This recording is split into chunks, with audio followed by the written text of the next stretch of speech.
नमस्कार मित्रमंडळींनो, आजच्या व्हिडिओमध्ये आपण आयुष्मान भारत प्रधानमंत्री जन आरोग्य योजना म्हणजेच काय ABPM-JAY संदर्भातील 5 जून 2026 पर्यंतच्या सर्वात मोठ्या आणि महत्त्वाच्या अपडेट्स जाणून घेणार आहोत. ओके, देशभरात किती नवीन हॉस्पिटल्स या योजनेद्वारे जोडले गेले आहेत, किती आयुष्मान कार्ड जारी झाली आहेत, किती नागरिकांना मोफत उपचारांचा लाभ मिळालेला आहे आणि महाराष्ट्रातील नागरिकांसाठी कोणती मोठी खुशखबर आहे. ओके, त्याची संपूर्ण माहिती या व्हिडिओमध्ये मी तुम्हाला सांगणार आहे, त्यामुळे व्हिडिओ तुम्ही शेवटपर्यंत नक्की पहा.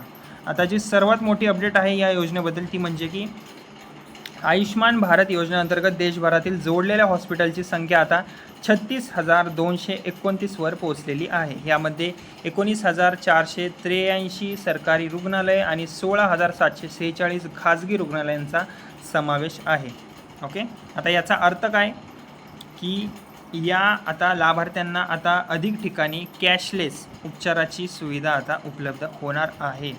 ओके, त्यामुळे ही अत्यंत महत्त्वाची अपडेट आहे, न्यूज आहे. ओके, दुसरी अपडेट म्हणजे की आता देशभरात आत्तापर्यंत 43,52,00,000हून अधिक आयुष्मान कार्ड जारी करण्यात आलेले आहेत. विशेष म्हणजे 70 वर्षांवरील ज्येष्ठ नागरिकांसाठी सुरू करण्यात आलेल्या आयुष्मान वय वंदना कार्ड योजनेअंतर्गत देखील मोठ्या प्रमाणावर कार्ड वाटप करण्यात आले आहे. आता उपचारांच्या आकडेवारीबद्दल बोलायचे झाले तर आयुष्मान भारत योजनेने एक मोठा विक्रमसुद्धा प्रस्थापित केलेला आहे. या योजनेअंतर्गत आत्तापर्यंत 11,69,69,00,000पेक्षा जास्त रुग्णालयीन उपचार मंजूर करण्यात आलेले आहेत. ओके, ही काही छोटी बाब नाही आहे आणि या उपचारांची एकूण किंमत तब्बल 1,73,000 कोटी रुपयांपेक्षा जास्त असल्याची माहितीसुद्धा समोर आलेली आहे. कारण की ही विक्रमी आकडेवारी आहे या योजनेअंतर्गत. ओके, त्यामुळे खूप साऱ्या लाभार्थ्यांचा या योजनेद्वारे उपचार होत आहे. ओके, कमी पैशांमध्ये, खूपच कमी पैशांमध्ये.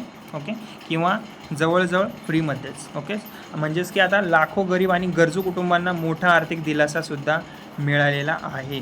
ओके, आता नंतरची अपडेट म्हणजे की एक महत्त्वाची माहिती आहे, म्हणजेच की सध्या या योजनेअंतर्गत 27 वैद्यकीय शाखांमधील 1,961 प्रकारचे उपचार कॅशलेस पद्धतीने उपलब्ध करण्यात आलेले आहेत. ओके, यामध्ये कोणकोणते आहेत आजारांचा समावेश आहे? हृदयविकार, कर्करोग, किडनी आजार, न्यूरोसर्जरी, ओके, ऑर्थोपेडिक शस्त्रक्रिया आणि इतर गंभीर आजारांचा समावेश यामध्ये आहे. यामुळे काय होणार? सामान्य नागरिकांना लाखो रुपयांच्या उपचारांचा खर्च आता यामुळे वाचत आहे. ओके, ही अत्यंत महत्त्वाची आणि चांगली बातमी म्हणता येईल. ओके, आता एक आनंदाची बातमी म्हणजे की केंद्र सरकारने आगामी काळात आणखी 1,800 नवीन हॉस्पिटल्स या योजनेमध्ये समाविष्ट करण्याचे लक्ष ठेवलेले आहे.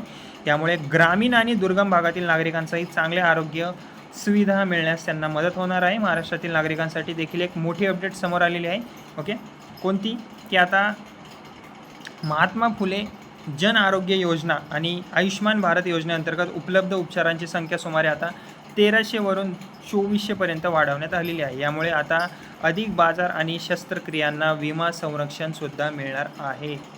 ओके, त्यामुळे मित्रांनो डिजिटल आरोग्य क्षेत्रातही आता मोठी प्रगती झालेली आहे.